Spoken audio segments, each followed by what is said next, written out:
You mentioned the demonization of fat. Let's go back in history and talk about where that started and how we got to current day. Great. I did a post on this actually over the summer. So it was called The Origin of Our Beliefs on Fat. And they are beliefs, they're not facts, they're not evidence-based. So I traced it back to the main person who features in this whole story is a American doctor called Ansel Keys. A lot of people in this field will have heard of him. And he'd actually spent, I mean, he'd done a brilliant experiment. So he'd done the Minnesota starvation experiment, which was published in 1950. And he was studying people who didn't want to go to war, basically conscientious objectors. And he was studying the impact of caloric deficit, because that's what we thought was going to happen if America joined in the war. And then you guys would start having rationing like we were going to have. So he was a prominent researcher. And then he turned his attention to heart disease in men, because heart disease in men was very much on the rise, and it was an interesting phenomena. And he was a natural curious guy, so he started to have a look at this. And he first started to look at the work of the pathologists around the turn of the century in Russia, where they'd been cutting open people who died suddenly, most certainly from what we would now call a heart attack. And they were spotting that they had sort of blocked arteries and then fatty deposits around that area. So those guys started to look at cholesterol, and, is cholesterol the problem? Well, Keyes actually got to the point where he said, okay, there's cholesterol in food is not a problem. It's not a problem with cholesterol in us, and we've kind of known that all along. Not many people know that, but he concluded that. So he said, right, I think it's fat, and started looking at population studies, started trying to do some small scale trials, but started trying to look at the association between dietary fat and what he was observing in men. And it really was just men. And the really important study that I think kicked all of this off was in 1953, and he did a presentation which became known as the Symposium on Atherosclerosis, and it was the Mount Sinai presentation, it was called. And he presented a graph, and it had 6 countries on it, and it included England and Wales, Italy, the USA, and it really sort of anchored. I think, one was up at the top right of the chart, one country was down at the bottom left. So he managed to get this really quite striking upwards graph showing that the higher the fat in the diet, the higher the death rate among men. And I think it was men aged 49 to 55 or so. And look, here's a really, really good association. Well, it's still just association. He hasn't done an intervention study. He didn't do a randomized control trial and give those guys loads of fat and those guys not so much fat and see what happened. He didn't do any of that. It's just an association. And then things didn't happen as quickly back then. I mean, with rapid responses on journal articles today, you'd have other researchers just going in so quickly, saying, no, that's a load of nonsense, you've left stuff out. So it wasn't until 1957 that these 2 researchers called Yerushalmi and Hilibo said, hang on a second, we've just had a look at the data that you used for that. And you took out 6 countries, but there were actually data for 20 countries. And when we put in the 20 countries, and I've got this on a post on my site, it's like a scatter diagram. You could draw a line, top left to bottom right as much as you could from bottom left to top right. I mean, it's naughty. You just haven't used all the data. And he was very scathing in his response. And it kind of gave us an insight into his character. He's a very arrogant man, by all accounts, and very dismissive of other researchers at the time. It's kind of like, well, I'm right and you're wrong. And he basically said back to these guys, you cannot possibly think that fat hasn't got something to do with this, serious. I mean, it's really condescending, and really sort of gave us an insight. But anyway, that kind of, they were all very polite then, researchers are much less polite now. So that kind of died away. And he'd already started on this study that your listeners will have heard of, the 7-country study. So that Yerushalmi Hilibo papers published in 1957. 1956, he'd already started the 7-country study across 7 chosen countries with researchers that he'd worked with before. He knew them. He knew their views on fat, cholesterol, heart disease. 16 cohorts across those 7 countries were studied.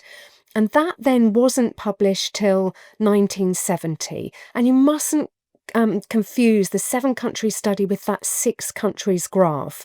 There were some countries in that 6 countries graph that were part of the 7 countries study, but there were also ones that weren't. And they were just 2 entirely separate pieces of research. But one just gave him this idea in his head that fat is related to heart disease. And a really interesting thing that not many people know is when he went into the 7-country study, he clearly thought fat is associated with heart disease in men of particular age, middle-aged. And the conclusions of the 7-country study did not say anything about total fat. So his 3 conclusions at the end, they were quite vague, and they had these words sort of tends to. So it was saturated fat tends to be related to cholesterol.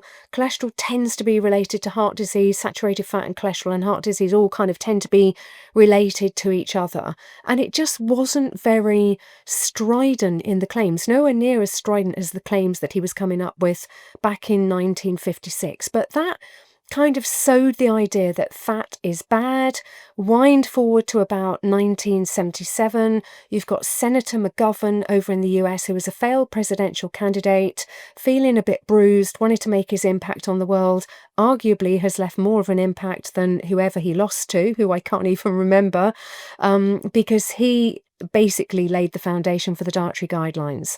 So the McGovern Committee, 1977, he turned his attention from lack of nutrition to what can we do for guidelines for all of Americans. I want to set the diet for America, no hubris there. And he came up with this low-fat diet. We're fearing fat. He personally had just been on a Pritikin type boot camp, so he was quite sort of enthusiastic about low-fat diets at that time, and it was kind of boom, everyone's going to go on this low-fat diet.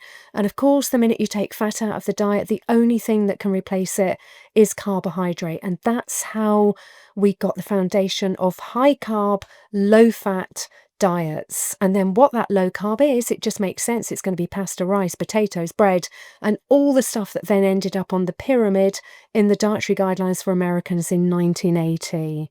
So just to be 100% clear here, in your mind, fat, there's no connection there to heart disease. Well, I did my PhD on this, so I was fascinated by obesity, and I was trying to understand, why did obesity just take off in the last quarter of the last century like an airplane? And there's this brilliant N. Haynes chart where at 1976 to 1980, it just, in America, it just takes off like an airplane. It's like, so what happened there? Well, okay, you changed your dietary guidelines. So I wanted to ask the question, why did we change dietary guidelines, and should we have changed dietary guidelines? So my PhD basically used systematic review and meta-analysis, which is the highest form of evidence that we can use in academia. And it said, if I pretended I was on the committee back in sort of 1976, 1980, 1983 in the UK, was the evidence there then? Would I have changed the dietary guidelines? Was it overwhelming that fat is an issue? So first paper looked at randomized controlled trials. It went nuts. It was like the 64th most cited paper in 2015. It was bonkers in any discipline, because it basically said, no, there was no evidence whatsoever. There was no difference in all-cause deaths. And when I say no difference, I mean no difference, like 270 in this arm, 270 in that arm. Not statistically significant, literally no difference. No difference in heart deaths. Then I looked at the epidemiology, which included things like the 7-country study, the Western Electric study, the London busmen, etc., etc. No evidence whatsoever. I then wound it forward and I say, okay, but that was back in 1980. I'm doing my PhD in 2016. There must be more evidence now. And that starts to then bring in things like the Women's Health Initiative, the Minnesota Coronary Survey.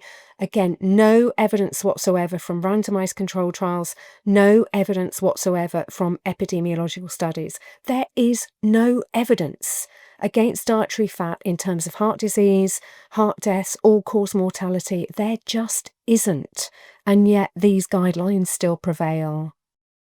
If you enjoyed that clip, you're going to want to head over here and catch the full episode. I'll see you over there. The demonization of fat, the demonization of saturated fat, the demonization of cholesterol, all these things that we got wrong have just then been the bedrock of everything else that's gone wrong since. Fiber is literally many sugars of the indigestible kind.